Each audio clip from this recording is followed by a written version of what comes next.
มื้อนี้ก็คือพาชาวมอญเมื่อเยียบเฮือนเยียบศาลหรือว่าเมื่อเฮือนเมื่อศาลพุ่นแหละมาแนะนำนี่แม่นเมื่อแนะนำก็คือแต่มือแต่งแล้วก็บ่เฮียงอยู่นี่ประมาณได้ 4-5 มื้อแล้วบ่เฮียงก็เมื่อบ้านก็คือใส่มือวันแต่งงานนี่ได้มงคู่แล้วก็ใส่แขนคู่พร้อมได้ดี โอ้แม่นแล้วนี่ แขนคู่คู่บ่2อย่างมงคู่แล้วก็ใส่แขนคู่ ก็ข้าวต่างใส่แขนคู่คนอื่นแม่นเข้าแล้วเป็นใส่คำใส่แขนเฮาแล้วเป็นสายไฟธรรมดาแต่มื้อไหนก็ซ่าหรือคั่วไม่ฮู้วะ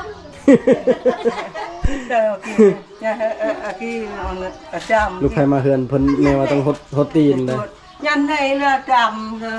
เอ้าก็เบิ่งมือคั่วฮดเบิ่งคั่วเลย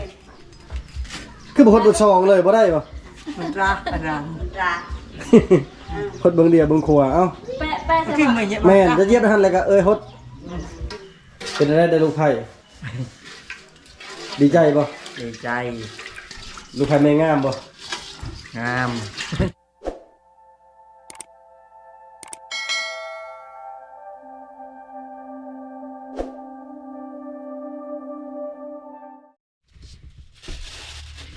ทักทายสบายดีพ่อแม่พี่น้องสบายดียามแรงตอนนี้ก็กี่โมงเลย4 โมงยังก็คือบ่ทันฮอด4 โมงนะเอิ้นว่า4 โมงยังสบายดีเบิดทุกคนเด้อมื้อนี้ก็คือถ่ายกับแซลมอนอีกครั้งนะพี่น้องเอ้ยมื้อนี้ก็คือพาแซลมอนเมื่อเยียบเฮือนเยียบศาลหรือว่าเมื่อเฮือนเมื่อศาลพุ่นแหละมาแนะนำนี่แม่นเมื่อแนะนำก็คือแต่มือแต่งแล้วก็บ่เฮียงอยู่นี่ประมาณได้ 4-5 มื้อแล้วบ่เฮียงก็เมื่อบ้านก็คือที่ทุกคนเห็นนั่นแหละเมื่อถ่ายคลิปหาอยู่หากินเฮ็ดเวียกเฮาทางบ้านและพอทางบ้านก็ซ้ำบ่เฮียงอยู่ผู้เดียวนะคือพ่อกับแม่ก็เฮ็ดแน่บ่เฮ็ดแน่ช่วงหลักก็หลักๆก็บ่เฮียงช่วงน้องดาก็เมื่อวันพัวเที่ยวไปเที่ยวมาแล้วจำปาก็ไปเวียกดาวก็บ่ค่อยมาบ้านแบบนี้นะหลักๆก็มีแต่บ่เฮียงและแซลมอนแล้วก็แต่นั่นแล้วก็พานักเรียนคนครัวแล้วก็เซ็งก็คือหากปิดเทอมได้เมื่อวานเมื่อซื่นนี้แล้วก็มื้อนี้เรียบร้อยก็คือมาอยู่บ้านส่วนเปิดเทอมใหม่เทอม2ก็จึงกลับมาสอนใหม่แบบนี้นะพี่น้องสวัสดีชมอนสบายดี อันนี้ก็คือเป็นโมงที่พออำเพิ่นเซอร์ไพรส์มือวันแต่งงานนี่ได้มงคู่แล้วก็ใส่แขนคู่พร้อมได้ดีโอ้แม่นแล้วนี่แขน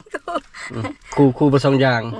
มงคู่แล้วก็ใส่แขนคู่ก็ข้าวต่างใส่แขนคู่คนอื่นแม่นเข้าแล้วเป็นใส่คำใส่แขนเฮาแล้วเป็นสายไฟธรรมดาแต่ซ้ำนี้เฮาก็ภูมิใจแล้วรู้สึกแนวใดสิเมื่อบ้านโอ้ตื่นเต้นเลยสิมาบ้านยาครั้งแรกครั้งแรกเลยจะแต่งเนาะแต่ก่อนกับมันบ่เต็มรูปแบบนี้เนาะแต่ก่อนเดี๋ยวก็คือเมื่อยามอยู่มันก็ธรรมดาบัดนี้เลยเมื่อแล้วเป็นไผทั้งนั้นเลยแล้วบัดนี้แต่ว่าบัดเทอม2ก็จึงกลับมาสอนใหม่โดยพุ่นละเดือน2พุ่นละจะได้ลงมาเข้าเรียนจะลงมาแล้วก็บัดพักเรียนขึ้นไปอีกสินะแม่นกันบ่เฮ็ดก็บ่ได้แม่นไปเฮ็ดฮีทให้แล้วฮีททางนี้แล้วหลักๆมันก็ถ้าว่ายากบอกกับคนที่บ่เคยฮู้คือเฮาก็ยากสมควรแต่คือผู้ไทยกับผู้ไทยเอากันมันก็ธรรมดาเขาเคยแล้วเครื่องสัมภาระเต็มพี่น้องอันนี้นะเอาหุ่มมานำแล้วก็เครื่องคองพอกบ่ห่มผู้เต็มทั้งหลังพุ่นน่ะเครื่องลายนำนายไผพื้นบ่เห็นลงมาก็ลงมาแต่ตอนแรงแต่กลางคืนมื้อวันอาทิตย์ตอนกลางคืนมื้อวันอาทิตย์วันจันทร์กลมันวันคานกลมันวันพุธเอามันขึ้นรถเอามันคายเรียบร้อยแล้วมื้อนี้ก็คือไปเฮ็ดวัดเฮ็ดกุฏิวัดสร้างกุฏิวัดรวมสามัคคีเบิดหน่วยแล้วก็คือเก็บเครื่องของขึ้นรถเมื่อบ้านบัดนี้พี่น้องเอ้ยก็บ่ฮู้สิว่าจังได๋แต่เฮาก็อธิบายซ้ำนี้แหละก็มีแต่แซลมอนนั่นแล้วก็เฮาก็แต่งมื้อนะเอาเมียเมื่อบ้านแต่ว่าคือเราน่ะแต่นี้เดือน5เที่ยวกันไปกันมาแต่ช่วงเดือน2นี่มันบ่แม่นเดือน1นี่ก็คือขึ้นไปมื้อนี้แล้วเราก็อยู่จนฮอดเดือน2พุ่นแหละจนเปิดเทอมใหม่เราจึงกลับมาสอนแบบวันเสาร์วันอาทิตย์เมื่อพุ่นแล้ววันจันทร์วันศุกร์นะสอนอยู่พี่แบบนี้นะเพราะว่าย้ายตัวนี้บ่ทันย้ายตัวนี้บ่ได้ ก็เลยต้องสอนไปก่อนและอันสลับที่ว่าสิเซาสอนว่าสิออกสอนนะก็คือทมิตว่าสิออกสอนแล้วเอาไปเอามาบัดนี้ เงินเดือนน้อยกับแม่นเป็นครูนะอยู่ลาวนะอันนี้คือคำบริวารคำพูดใดเงินเดือนมันก็2 ล้านปลาย2 ล้าน2 ล้าน2 2 ล้าน3ประมาณนี้นะคันเพิ่นบ่ถึกตัดอย่างนั้นนี่แต่ว่าคำบ่ซ้อนผัดผู้เดียวหานะหลักๆมีแต่ผู้เดียวบ่เฮียงหากะเราก็ต้องมีภาระเข้าห่วยเข้ายังอีกก็เลยต้องซ้อนไปก่อน แต่ว่าถ้าอนาคตข้างหน้านะมันดีขึ้นก็สิออกจากที่เป็นครูสอนหั่นไปเฮ็ดธุรกิจค้าขายนั่นนี่แต่ว่าคือเดี๋ยวนี้นั่น บ่มีแนวเฮ็ดจ้ะ บ่มีแนวเฮ็ดคือคันว่าออกไปตอนนี้เลยแหละภาระของเฮา2คนนี่หลายอย่างทั้งพี่เฮาก็ต้องได้เบิ่งแยงพ่อเฒ่าแม่เฒ่าก็บ่เต็มที่เพราะว่ามีเคยสู้แต่ว่าเฮาก็ถ้ามีเฮาก็ยังให้คือกันนะพ่อแม่ของซาวมอนก็คือของพ่อแม่ของบ่เฮียงนั่นแหละเพิ่นฮักพ่อแม่ของเราเฮาก็ฮักเป็นพ่อแม่ของเฮานะและในเมื่อที่เฮาฮักลาวแล้วเราฮักพ่อแม่ของลาวเฮาก็ต้องฮักไปนำแบบนี้แล้วก็คนอื่นนี่บ่ฮู้แต่สำหรับบ่เฮียงนี่คิดว่าพ่อเฒ่าแม่เฒ่านี่ซ้ำมาเป็นพ่อแม่ของเฮาแท้ๆแบบนี้แหละเฮาก็ฮักแพงใครมีหยังก็อยากให้เพิ่นได้กินมีหยังก็อยากให้เพิ่นได้นำแบบนี้นะก็เลยเฮาต้องมาเบิ่งทั้งครอบครัวทั้งสองฝ่ายและเรื่องบ่เฮียงนี่ถ้าบ่เฮียงสิมาอยู่ไสนี่พ่อแม่อยู่พุ่นเขาก็บ่ห้ามคือคันว่าบ่เฮียงอยากมาอยู่ลุ่มอยู่พี่พ่อแม่ทางพุ่นก็แล้วแต่ใจบ่เฮียงอันนี้เพิ่นบ่ได้บังคับว่าต้องเอาเมียมาเฮือนเอาต้องเอาเมียมาเลี้ยงพ่อปู่แม่ย่าแบบนี้เพิ่นบ่ได้กีดกันเพิ่นบ่ได้จำกัดแบบนั้นนะแล้วแต่บ่เฮียงอยากอยู่แบบใดแต่ว่าคือบ่เฮียงพัดเห็นอยู่เฮือนคือเดี๋ยวนี้น่ะมีแต่พ่อแม่แล้วก็หลานจนนี่3คนนั่นแหละอยู่เฮือนแล้วก็คือแต่ละมื้อก็บ่มีคนเฮ็ดเวียกนะคือบ่เฮียงเมื่อไปก็เห็นแบบมันลำบากหลายอย่างคือด่าก็เข้าใจพอแต่งมื้อคือแซลมอนแล้วแต่งมื้อก็ต้องมาอยู่น้ำพัวแต่ว่าคันยามหาเงินหาคำทางนี้หาได้ดีกว่าก็ลงมาอยู่ทางนี้แต่ว่าทางพุ่นหาเงินทางพุ่นได้ดีกว่าก็กลับไปอยู่พุ่นแบบนี้นะพี่น้องโอ้ยอันนี้ก็แล้วแต่ความมักของแต่ละคนเนาะคือจำปาแล้วก็ไปเวียกอาทิตย์หนึงหรือ 4-5 มื้อนี่ได้มาบ้านเทื่อนึงบ่แม่นเดือนหนึงนี่ได้มาบ้านบ่เกินอาทิตย์แต่ละเดือนแล้วก็คือผู้ล่าผู้น้องสายดาวหันเราก็ไปเฮ็ดเวียกของเราปีหนึงได้มาบ้านเทื่อนึงบางเทื่อก็2 ปีได้มาบ้านบางเทื่อก็ปีหนึงมาบ้าน2 เทื่อแบบนี้แล้วแต่ก็คือคนเฮาไปหาเงินหาคำอะไรเพราะว่าเฮากับผู้การเสนาเวียกแบบนี้คือตอนงานดองเราก็มาซอยเวียกเต็มที่2 มื้อหันแล้วงานดองเราก็กลับเมื่อเฮ็ดเวียกคือเก่าแบบนี้อ้าวว่าอะไรยังห่างพี่น้องเอ้ยแล้วก็เฮาสิติดตามการเดินทางเลยแล้วก็ลมไปนำแล้วก็พุ่นแหละอันเมื่อถามแม่ว่าดีใจบ่เพิ่นได้ลูกไผ่อะนะลูกไผ่คนที่3เนาะแม่นนะคนที่3 3บ่ คือพาแซลมอนเมื่อแต่ละเทื่อก็เป็นแบบเมื่อลิ้นเมื่อซอยเวียกซอยงาน แต่บ่ได้เมื่อแบบเมื่ออยู่เลยและบัดนี้ก็คือเมื่อแบบ เป็นอาการแล้วแบบ เมื่อแบบเมื่อเฮือนพ่อปู่แม่ย่าแท้แล้วบัดนี้อันนี้ก็คือเฮือนพี่น้องของแซลมอนและเฮือนปลาเพิ่นเห็นบ่ได้แล้วบ่รถทีบ จะชอบมาเลยล่ะนะมันก็คือต้องมือสมอนป่ะเอาล่ะรถนะเอาล่ะมาเบิ่งเนาะ เด้รถทีบนะ เห็นเลย เป็นอะไรสีเขียวนะ 15 15 เอาล่ะมาเบิ่งน้องไป ล้างที่รถทีบนะล้างที่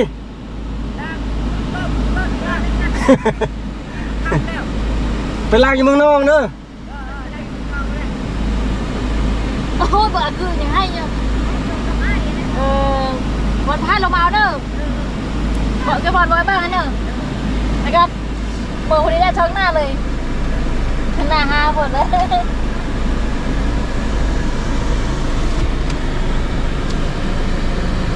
อันนี้คือโคอู้ที่แฮเคย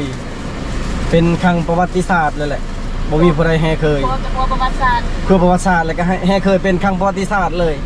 ก่อนที่ครัวจะล่มจะเพหัวตัวนี้คือแม่นหัวตัวนี้ครัวตัวนี้เป็นหัว เป็นครัวที่สร้างขึ้นโดยท่านโฮจิมินห์ก่อนสงครามบ่หรือหลัง สร้างแล้วในปี1975 โอ้หลังปลดปล่อยปี1975แม่นปลดปล่อยแล้ว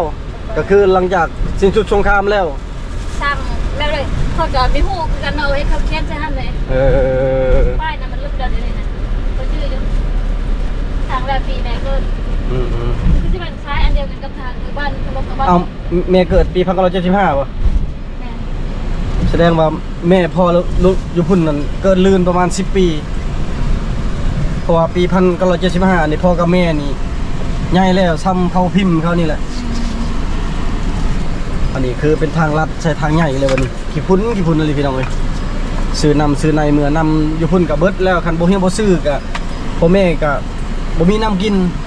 แล้วก็บ่มีผู้ใดไปตักให้อีกบัดนี้รถรางก็ขับบ่เป็นมีแต่พ่อกับแม่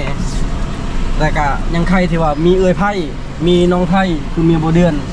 เมียอ้ายเพิ่นก็บ่ได้ปะบ่ได้ทิมนะคือทางถ้าบ่เฮียงมาอยู่พี่ก็มันแบบว่าให้ห่วงบนว่ามีคนเบิ่งอยู่พุ่นก็มีเอ้ยไผ่มีน้องไผ่ที่เบิ่งแยงแต่ว่ามันก็บ่เท่าเฮาที่อยู่นำกันเจ็บเป็นไอ้นู่นกลางค่ำกลางคืนมามันก็ยากรถติดทางนาพี่น้องเอ้ยพี่เจ้ากำลังแปลงทางรถติดเป็นทรายเลยตอนนี้พอดี4 โมงกับ40 นาทีเห็นอยู่บ่นี่เห็นอยู่ พอดีมาแบกเก็บเอาหลาน2 คนนี่สบายดีอุ่นใจ สบายดี บัดดีจันมา สบายดี เซ็งได้ทีเท่าไร บริจาคที่ ยังบ่เห็นมาก่อนอุ่นเด้ ยังคู บ่ฮู้คือกันบ่ได้ตกตี จัดมายังเซ็งบ่ได้ยุคคือสิมันบ่ได้จัดระดับที่นำเข้าสัมปจักษ์ ข้าวมาพูดจนมาจะบ่ได้เบิ่งคะแนนกับอุ่นใจ กินอยู่บ่ข้าวแต่เช้านี่กินแล้วบ่ได้กินเลยยังบุญ มักม่วงก็หาก เอ กิน อ ข้าวหาก บ่ได้กินข้าวห้าง คันกินข้าวมันจะหาก กินข้าวแล้วยังห้างแล้วบ่ได้กินข้าว กินมะม่วงนี่ เด้มะม่วงนี่เนาะ เยอะจะมาบ่เยอะ บ่กินมะม่วงนี่แซ่บเด้เอาจับนี่จะมียังกินชมเอ้าแจ่วพอดีมาไปเอาอยู่เมื่อกี้นี้บนถ่ายอยู่ดงนาซานโอ้รถติดเป็นสายเลยทางนั้นกัน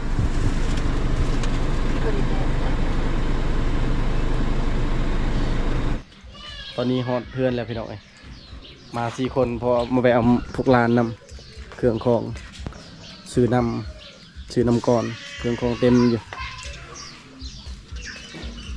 อุ่นใจที่พุ่นในทางบ้านเดินอากาศดีเลยพี่น้องนิ่ง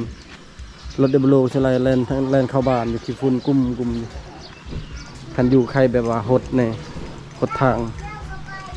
สีทางมันจะบ่เปื้อน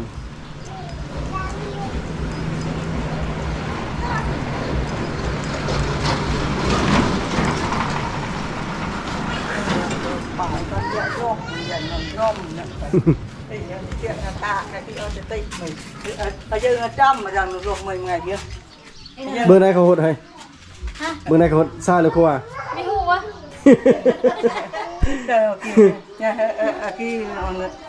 ลูกใครมาเฮือนเพิ่นแม่ว่าต้องหดตีนเลย ยันในละจำเธอ เบิ่งขวาหดเบิ่งขวาเลยคือบ่หดเบิ่ง2เลยบ่ได้บ่ มันรักอะไร หดเบิ่งเดียวเบิ่งขวาเอ้า แปะ คือไม่เยอะ แม่นจะเหยียบหันแล้วก็หด คือonยันนะก็นึกถึงนี่โดยพวกคือเขาจะไปเกิดจะป้างonยันonร่มสองตาเนี่ยพยางที่โดยที่ เสร็จเลยเขาด่าแล้วนี่ด่าทั้งอ้อม แล้วก็กลางเขาจะไปเกิดจะป้างเนี่ยลองเนี่ยตาเนี่ยพยาง สมอนพี่น้องลูกใครมาบ้านครั้งแรก ไป เข้าในเลยบ่ได้เข้าในเลยบ่ก็ตีนเฮานี่โอ้มือเอาเลยบ่ได้เปิดไฟนี่เขาซื้อมันนั่นน่ะ จะซื้อมาวันนั้น อันนี้เจ้าจะได้นะ 3 ผัก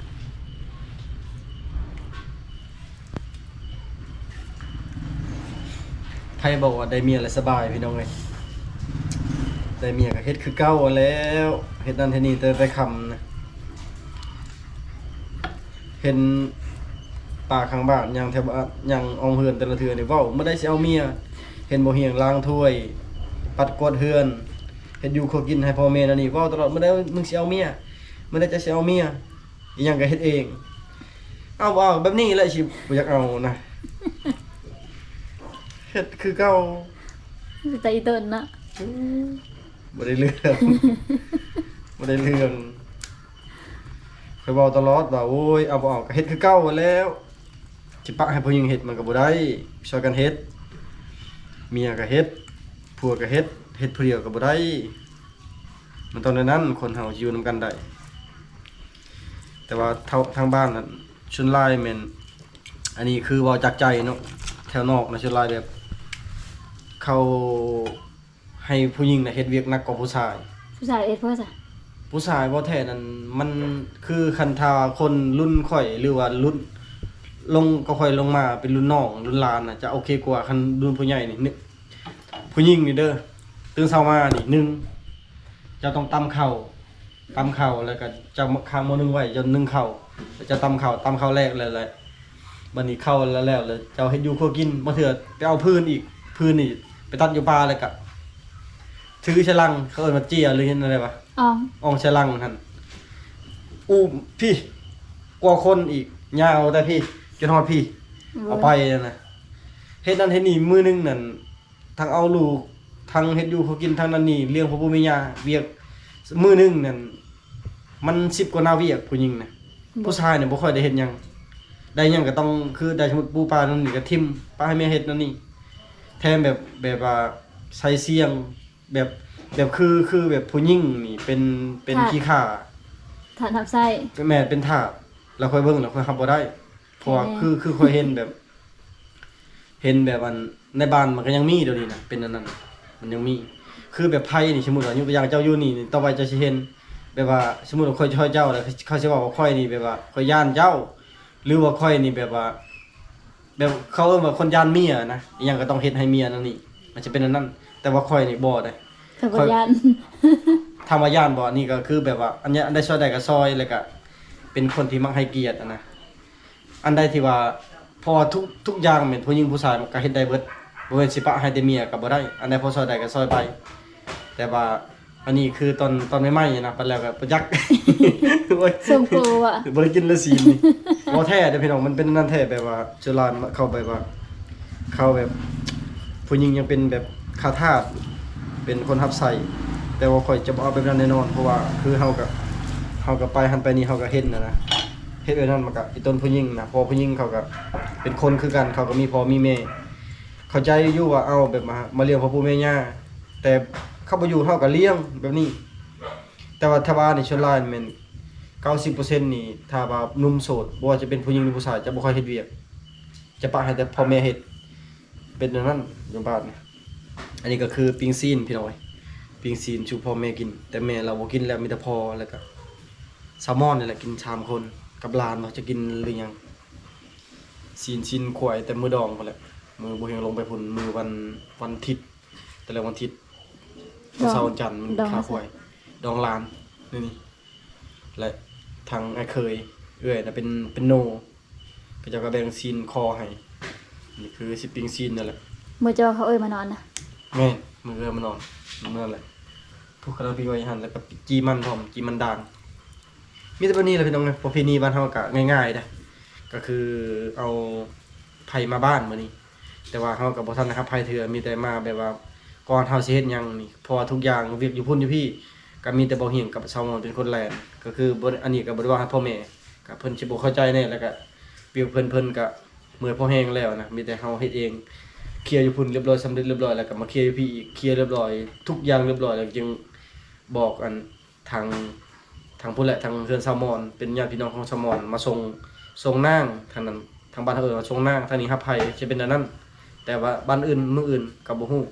อันนี้คือก่อนเฮาเฮ็ดหยังก่อนเฮาสิหาหยังเฮาก็ต้อง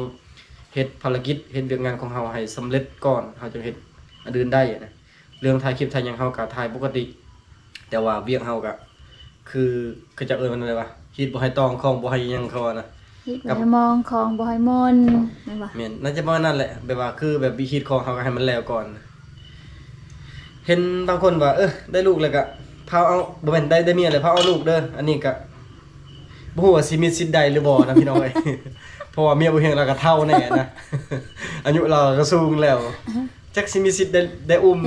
ลูกหลานน้ำหมู่หรือบ่อันนี้ก็บ่ฮู้เด้อมีแต่ทารุ่นหมดแหละ มันได้เพื่อบ่เอาเมเท่า แต่ว่าในใจบ่เฮียงก็คือคันว่าเป็นไปได้นะก็คืออยากได้เป็นลูกผู้ชายก่อนผู้หญิงได้ยิงหนึ่งชายหนึ่งก็โอเคเลย แต่ว่าอยากได้ผู้ชายก่อน แต่ว่าอันนี้ก็แล้วแต่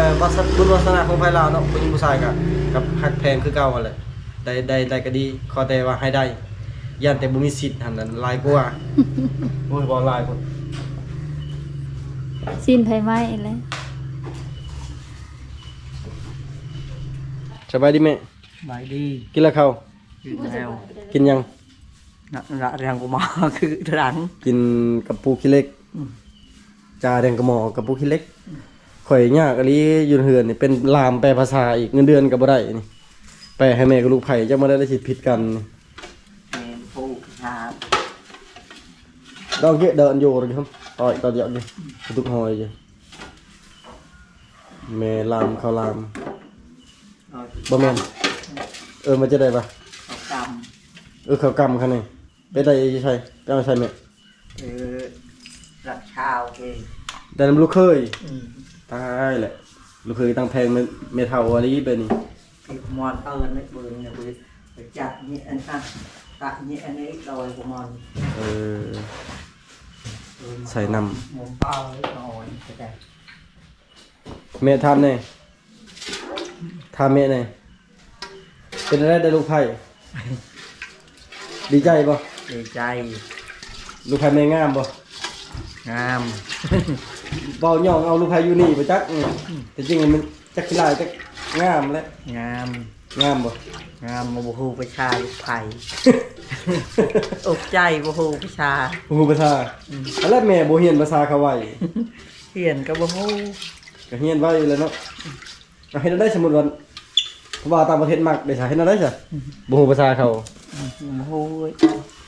ตรงไว้นำเบิ่งนำยัด เล ใส่ ยปีในชาติแต่ยังดูก่อนอะปะเพื่อนจะด่าไปทำดงไว้อะปะกูจะกลง แม่เพิ่นเว้าบ่เก่งพี่น้อยแต่จมนี่เก่งคันเว้าไปนี่บ่เป็นสัมภาษณ์ถามไปนี่นะคันเว้าให้ลูกเดี๋ยวเป็น เพื่อนอะไรชาติที่ยังวิ่งไป เล่นแตะมันล่ะ ตัวนี้ โดนแต่ซอง ก็เอาปะกี อยู่นอกพามนะ เอาไก่มะนาว นี่หน้าห้องน้ำนะข้างห้องน้ำนะพาหมอนะ มอง เล่นร้านตะน้ำเนี่ยตะอะไรนี่ เนี่ยกระปิดเนี่ย เสียไปแล้วยังพันเดียวพาม แต่โอ้วันนี้น้ำนาย สวัสดีบ่ดุม ไปดิปะกี โอ้มาแต่ใส่เด้คนรอนี่บ่พางมาสิเอาเมียปะเลยเนาะ แม่ เจ้าดินมาได้ยังบ่มีบ่ได้ลงไปเฮ็ดเวียกอยู่แถวชะทึมบ่เลยนี่สบายดีพ่อ สวัสดี สุกเลยมันจ้ะนะ อยากเข้าเลย อย่าเข้าโอ้เบิ่งคออย่างพี่น้องเอ้ยเราบ่สะดวกเป็นปวดแข้งจักสิไปพาไปกวดทางใดเงินก็บ่มีชุกแล้วอันนี้นี่เบิ่งปีนชีนก่อนซอยชีนก่อนมืดแล้วพี่น้องเอ้ยบ่อยากเห็นปานใดพุ่น เอามึงบุญไว้ไป มาเด้อพี่น้องมากินปิ้งซีนปิ้งซีนเมื่อกี้นี้นะสุกเรียบร้อยซีนแห้งซีนควายพอกินมันก่อนระยะเข้าแม่บ่กินดอกแล้วบ่มาให้กำลังใจซื่อที่จริงเพิ่น ทีมแล้ว แม่ย่าเพิ่นมาสังเกตลูกไผ่ว่าดุหรือบ่ดุผ่านหรือบ่ผ่าน เกือบบาน เบิ่งลูกไผ่ก็หน้ามืดอยู่ถ้าบ่ได้เห็นดอกไผ่ก็มืดมากินขนมกัน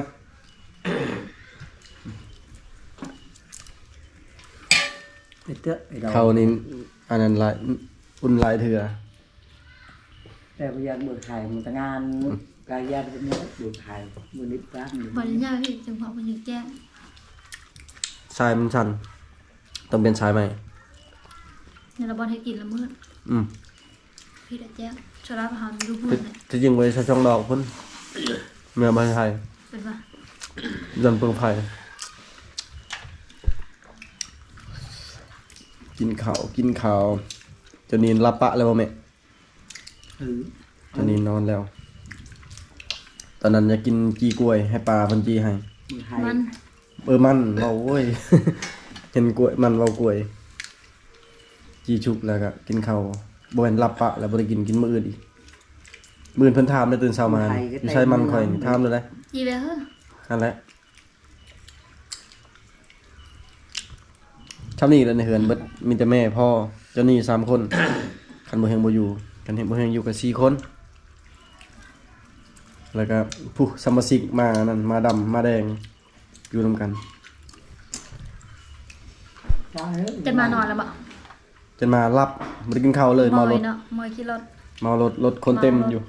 เครื่องก็เต็ม ป้าคนลอยแฮงอะไรทั้งคนทั้งเพิ่น ใบกับตาจังหวะ หากพร้อมบ่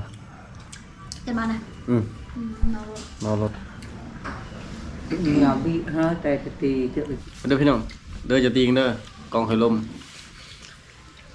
โอ้ยลมรถ มันกินข้าวบ่แซ่บตรงนี้เป็นหยังจอยนี่ลดทุน รถไปรถมาเลยแต่กระดูกเราจะนั่งกับแคว ทุนบ่ดีๆล่ะ ผมกันยาว หานเขา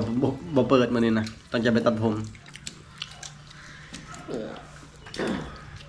ญาติอันเนี้ยนกัดชอบที่ไปกันใจนูกัดไทยกันพี่เพื่อนจะเติมมาให้จังหวะอันนี้จะเนี่ยเนี่ยเราเมื่อดาลงที่นี่ทุกลงมาโบนไก่ยูม น่าจะนี่อยู่ ยูมมาให้มาพี่การเติมแล้วการเติมมาลึก เด้ออยู่ เนาดังแต่ก็ชอบก็จะคืออารมณ์ว่าแม่ก็คือองค์ตะไม่เนี่ยไปอันไหนใบเดือมือเดียวเชิญเขาแปลงเนี่ยเชิญงานให้กับบาคือไปคือแปลงมากายใหญ่เอี่ยวเชิญงานเชิญงานเชิญรับ อำนำเลยเรียบร้อยพี่น้องเอ้ยหนาวอีหลีกว่าสิแล้วเวียกนะจีปะมัน อยู่เตาไฟเบิดไปเอาซ้ำ4-5หัวพุ่นเด้ปะมื้นมันแล้วมันจึงอุ่น ไหม้หมดลงมาจากเนาะ ยามันแหละไฟก็อยากดับเลยเพื่อสิแล้วบ่ได้ง่ายมื้ออื่นนี้ว่าสิเกี่ยมเข้าป่าแหละก็เลยเก็บเครื่องคองนั่นนี่แน่นะว่าสิเข้าป่ากับครอบครัวถ้ารุ่นบ่แหละว่าสิได้ไปหรือบ่อากาศดีคักช่วงนี้นะตอนค่ำมานี่เริ่มมีน้ำหมอกตอนเช้าก็มีน้ำหมอกแบบอากาศนิ่งอะนะไปจะได้มาเฮือนมาซานครั้งแรกยังตื่นเต้นอยู่บ่เบิดความตื่นเต้นแล้วล่ะว่าบ่แม่น15ปี16ปีคืออยู่อันนี้เฒ่าพอแฮง เบิดความตื่นเต้นแล้ว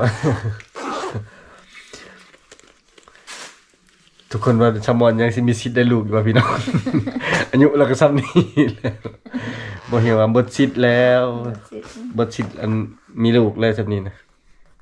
เท่าเลย เท่าไหร่บ่58ปีแล้วข่อยเห็นได้51ปีนี่อ้อๆอยู่ เจ้าละสิผู้บ่าวน้อยค่ะว่าเจ้า22ปีค่ะว่าเจ้า เจ้าดิค่ะเจ้าน่ะ48ปีจากผ่านบ่ผ่านแล้วไปทำแม่ย่าทำตะนาลูกไผ่ เขาก็ยังว่าดีแหละแต่จริงจักได้ติดตามเบิ่งมื้ออื่นเช้าว่าสิได้ไปปลาหรือบ่สิพาแซลมอนไปนอนแคมป์ซียังติดนะเปื้อนเชียวยังมันออกบ่เสื้อเปื้อน บ่แม่น พี่น้องก็ซ้ำนี่แหละมื้อนี้ก็คือพาแซลมอนมาบ้านครั้งแรกแต่ก่อนก็เคยมาอยู่เป็นครั้งที่5คันว่าแต่รู้จักกันมานะ5เทื่อแล้วเราขึ้นมาบ้านแต่ว่าตอนนั้นก็สาวาเป็นผู้บ่าวผู้สาวกันอยู่นะแล้วเดี๋ยวนี้ก็คือเป็นผัวเป็นเมียกันแล้วนะก็คือพาเมียมาบ้านแบบนี้พี่น้องเอ้ยสำหรับ EP นี้ก็บ่มีหยังหลายก่อนอื่นก็ขอบใจทุกคนที่เป็นกำลังแรงใจให้บ่เฮียงและก็แซลมอนและขอบใจทุกคนหลายๆเด้อที่ยังเป็นกำลังแรงใจให้พวกเราโดยมาตลอดไปก่อนพี่น้องบาย